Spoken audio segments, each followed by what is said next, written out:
ప్రభువైన యేసుక్రీస్తు నామములో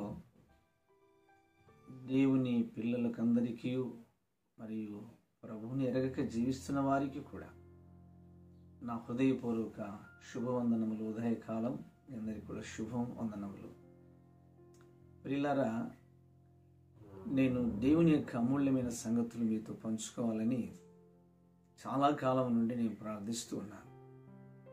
ప్రార్థన సఫలపరిచే దేవుడు సఫలపరిచి మరి కార్యక్రమాన్ని మొదలుపెట్టాడు. ఆయన కృపచేత ఈ కార్యక్రమాన్ని మనం అందరం కూడా ధ్యానపూర్వకంగా పంచుకుందాం. ఎందుకు నేను ప్రభువైన యేసుక్రీస్తుని గురించి మీకు చెప్పాలని ఆశపడుతున్నానంటే, అది మీరు పూర్తిగా మనసు పెట్టి వింటే ఎందుకు బ్రదర్ చెప్తున్నాడు, అనేక భక్తులు ఎందుకు చెప్తున్నారు అన్నది మీకు అర్థమైపోతుంది. గనుక ఈ సత్యాన్ని మీరు గమనించాలి, ఈ సత్యాన్ని మీరు గ్రహించాలి.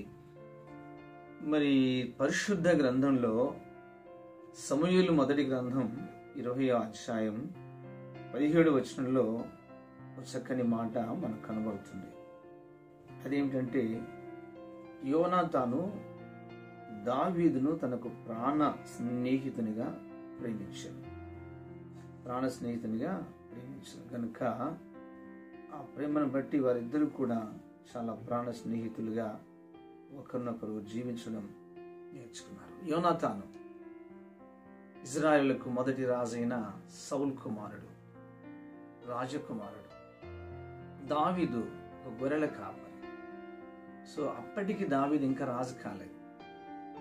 యాక్చువల్లీ యోనాతాను దావీదును ప్రేమించేసరికి దావీదు జీవితంలో చెప్పలేని కష్టాలు ఉన్నాయి. యోనాతాను తండ్రి గారైన సౌల్ రాజు దావీదును చంపాలని, దావీదును సంహరించాలని చాలా వేటాడుతున్నారు. దావీదు తప్పించుకొని కొండల్లో, లోయల్లో, గుహల్లో బ్రతకవలసి వచ్చింది. అలా జీవిస్తున్నటువంటి దావీదును మరి యోనాతాను ఎందుకు గుర్తించాడో, ఎలా గుర్తించాడో, దావీదును తనకు ప్రాణ స్నేహితునిగా ఎంచుకున్నాడు. ఏముంది దావీదులో మీరు ఆలోచన చేయండి. అసలు ఒక మనిషి ప్రేమించాలి అంటే మనకు తెలిసిన విషయం, ఒక స్టేటస్ అన్నది మానవుడు తీసుకుంటాడు. చాలా ఆశ్చర్యకరమైన విషయాలు కూడా మన విషయంలో తెలుసుకోవాలి. ఒక మనిషి ప్రేమించాలంటే అందము, ఐశ్వర్యము, పదవులో, హోదాలో స్టేటస్ చూస్తారు. కానీ దావీదు పరిస్థితి ఏమీ లేదు.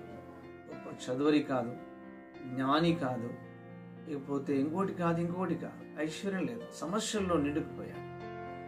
కానీ అలాంటి వ్యక్తిని యోనాతాను ఖచ్చితంగా తన ప్రాణ స్నేహితునిగా ఎంచుకున్నాడు. ఎందుకని మనం ఆలోచిస్తే, యోనాతానుకు దావీదులో ఒకటే కనిపించింది. వారికి రాజరికం ఉన్నా, వాళ్ళ నాన్నగారు రాజైనా, రౌదులున్నా, రథాలున్నా, గుర్రాలున్నా, ఏమున్నా ఏం సాధించలేకపోయాడు.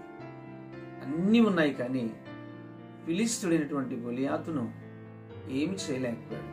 ఫిలిస్తీయుల దెబ్బకు భయపడి ఒక్కసారి కుప్పగులి కూర్చున్నారు. ఇజ్రాయేలు సైన్యమంతయు రాజన సౌలు. అయితే దావీదుకు ఏమీ లేకపోయినా గొప్ప దేవుని కలిగి ఉన్నాడు కాబట్టి ఆ గొప్ప దేవుని గుండెల్లో ఉంచుకొని ఒక్కసారి ఫిలిస్తీయుని హతమార్చేశాడు. ఇది దావీదుకు పూర్తిగా అర్థమైంది. అన్నీ కలిగిన మా తండ్రి, రాజరికం కలిగిన మా తండ్రి సైనికులు, ఇజ్రాయేలు సైన్యం అంటే అంత తేలిక కాదు. ఒక్క చిన్న కుర్రోడు కర్ర తీసుకుంటే భూతల యుద్ధంలో 100 మందిని సంహరించగలడు. ఆరితేరిన వారు యుద్ధంలో.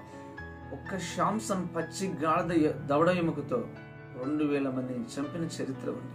ఇజ్రాయేలు అంటే అలాంటి బాగా చాకచక్యం కలిగిన యుద్ధ వీరులు. ఇలాంటి వారు ఏమి చేయలేకపోయారు. కానీ ఒక్క దావీదు అనేక విధాలుగా చరిత్ర సృష్టించి గొప్ప కార్యం చేశాడు.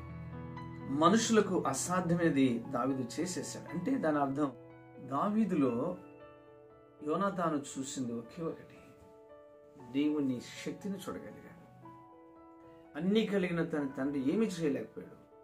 ఏమి లేని దావీదు దేవుణ్ణి కలిగి ఉన్నాడు గనక గొప్ప కార్యం చేయగలిగాడు, అద్భుతమైన కార్యం చేయగలిగాడు. అందుకు యోనాతాను దావీదును ప్రాణ స్నేహితునిగా భావించాడు. అంటే దేవుణ్ణి కలిగినటువంటి వ్యక్తితో స్నేహం చేశాడు. మీరు గమనించాలి, యోనాతాను అలా స్నేహం చేసి తన జీవిత యాత్రలో కొంతకాలానికి తను ఈ లోకం ముగించుకొని వెళ్ళిపోయాడు. యుద్ధరంగంలో జీవితాన్ని ముగించుకున్నాడు. ఆ తర్వాత దావీదును దేవుడు రాజును చేశాడు. అంటే సౌలు కూడా మరణించాడు, యోనాతాను మరణించారు. దావీదును దేవుడు రాజును చేశాడు. దావీదు సింహాసనం మీద కూర్చుంటనే సమూయేలు 2వ గ్రంథం 9వ అధ్యాయంలో మాట్లాడుతున్నాడు.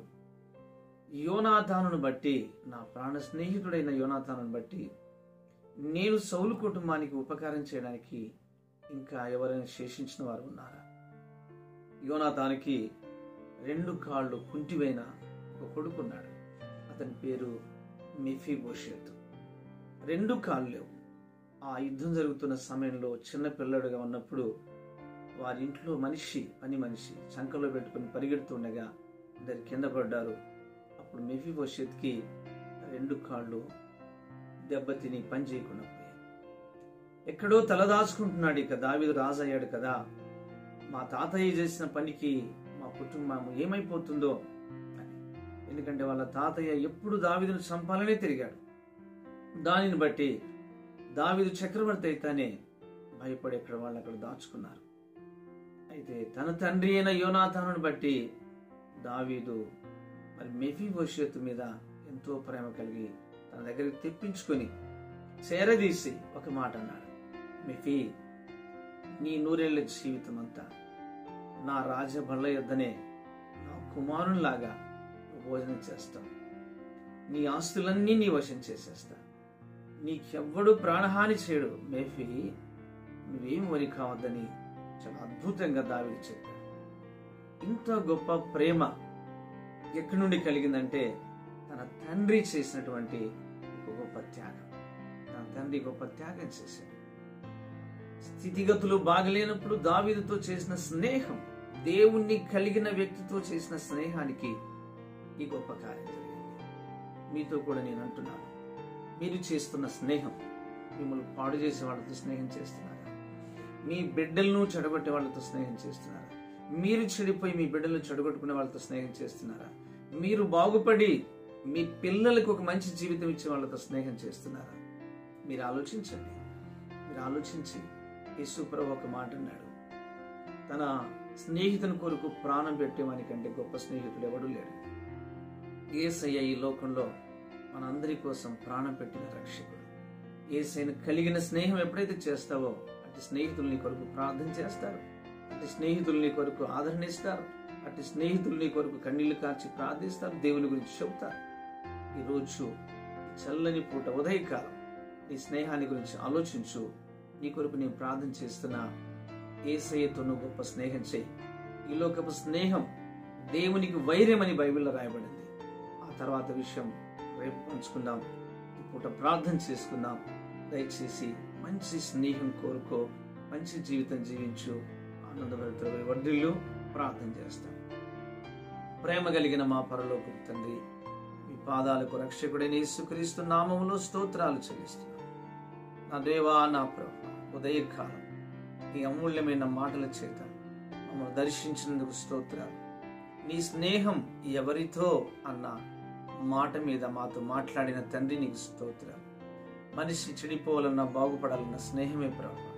కనుక మీతో స్నేహం కలిగి, మిమ్మల్ని కలిగిన పిల్లలతో స్నేహం కలిగి, యోనాతాను కుటుంబం ఎలాగైతే నీ యొక్క ప్రేమలో స్నేహం చేసి, నిన్ను కలిగిన దావీదుతో స్నేహం చేసి తన పిల్లలకు కూడా మంచి భవిష్యత్తునిచ్చి వెళ్ళాడు.